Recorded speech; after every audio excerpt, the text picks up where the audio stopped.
right, hello wine drinking people. Time for more of what I've had to drink yesterday. Our Chateau Lafite Rothschild once in a lifetime tasting really delivered. Let me tell you, this is an event that I put on just because when I get a bottle of wine like the 1945 Lafite, I'm not going to sell it for $7,000, $10,000, whatever it's worth. I'm going to drink it because I've never had the 45 Lafite. What a better opportunity to have it than to share it with a bunch of people that love Bordeaux. And this event sold out like most of our, $1,000 events sell out quicker than anything else. And hey, Bordeaux is the easiest tasting to sell. The Chateau Lafite, the first of firsts, and this is a very famous property. It goes back to the 15th century, and Marquis de Ségur owned it. He also owned Mouton and Latour at one time. See, it doesn't seem fair. All three of the first gross. It could be the reason why these wines became first gross, because this very famous person was promoting them in Bordeaux. Well, the Rothschild family bought it around the turn of the last century, and they've owned it ever since. And this wine just goes from strength to strength. Even in off vintages, this wine really shines. The 60-point 1971 wine on the table got 2 votes for first place. 60 points. The wine was delicious.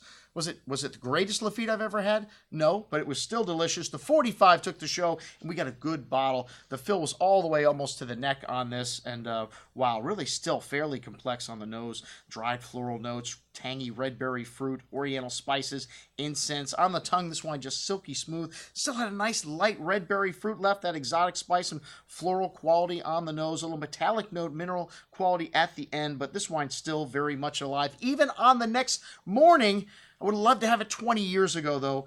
Quite intriguing to drink today, and it received 8 votes for first place out of 17 tasters, making it the wine of the night. Most excellent juice. All right, the 64 also delivered. This wine had a really unique nose, more floral, almost like a potpourri of dried flowers, really perfumed bouquet. Still had some red currant berry fruit there. The palate just silky smooth on this wine as well. Almost no tannins left in this wine, but did get a vote for first, and quite an impressive showing for also a lowly rated Lafite. I don't remember the exact score that the 64 got, but the 71 at 60 points. We weren't expecting much from, especially to be the wine of the night for a couple people. This wine had a dried tobacco note, almost like a caramely character to the light red berry fruit, hints of mint and green peppercorn spice. Really quite a surprise here, even good on the second day.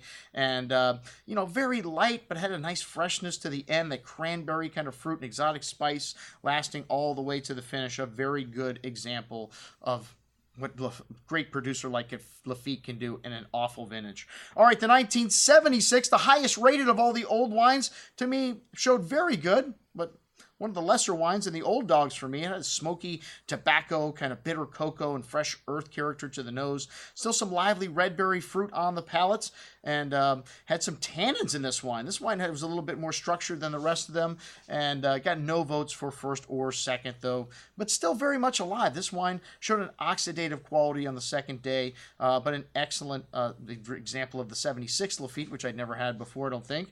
The 83 Lafite, well, the only problem with 83 is it followed 82.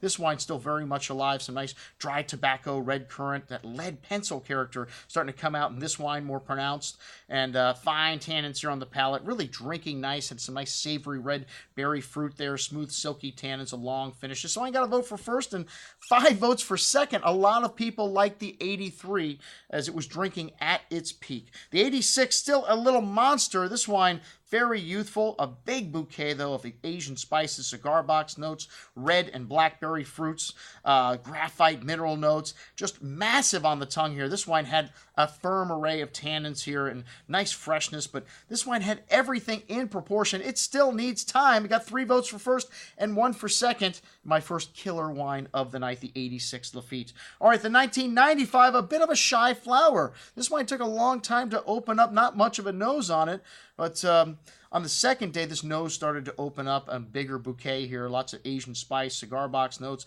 red and blackberry fruit, and this wine was still quite tannic on the palate, still very big. I have to say these 95s needed some time. This wine's starting to come out of its shell, but still needs a little bit of time. Excellent juice, maybe not the best. Sort of half bottles also, so you would think it would be a little more evolved, but not the best wine on the table. Got no votes for first or for seconds.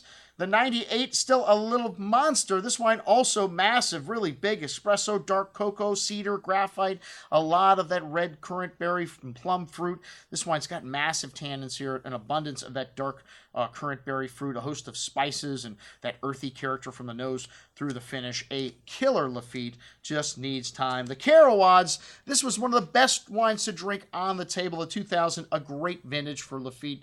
And the second wines, to me, always the best value in a great vintage. This is a lighter bouquet here, soft tannins on the tongue there, a little caramel note showing in this wine, some toasty oak, very smooth, round, that red berry fruit still quite in abundance, and that cigar box spice on the finish, and excellent Carrowads. And like I said, drink up the 2000. There's no reason why you need to hold on to that. The first wine, however, wow, a blockbuster, a beautiful nose of dark currants, plums, cherries, that graphite minerality showing there, that fresh-shaved pencil, and ripe tannins, cigar box spice. This wine is still a baby, but massive on the tongue, ripe round tannins. This wine's got an array of earth and spice and everything, man. There's still quite large in size, but another killer Lafite. 3 killer wines already. The 2001, not a blockbuster vintage in Bordeaux. Great for sauternes, not so great for the red wines. This wine very soft and drinking really nice already. It's got some nice toasty oak, espresso, dark spices, cedar,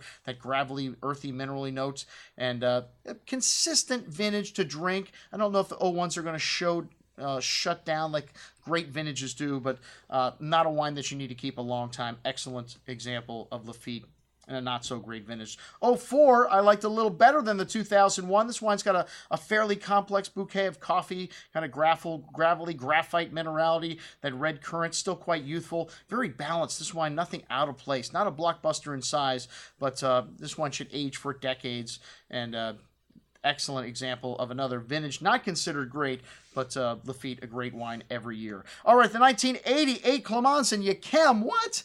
I thought we were doing that tasting tonight.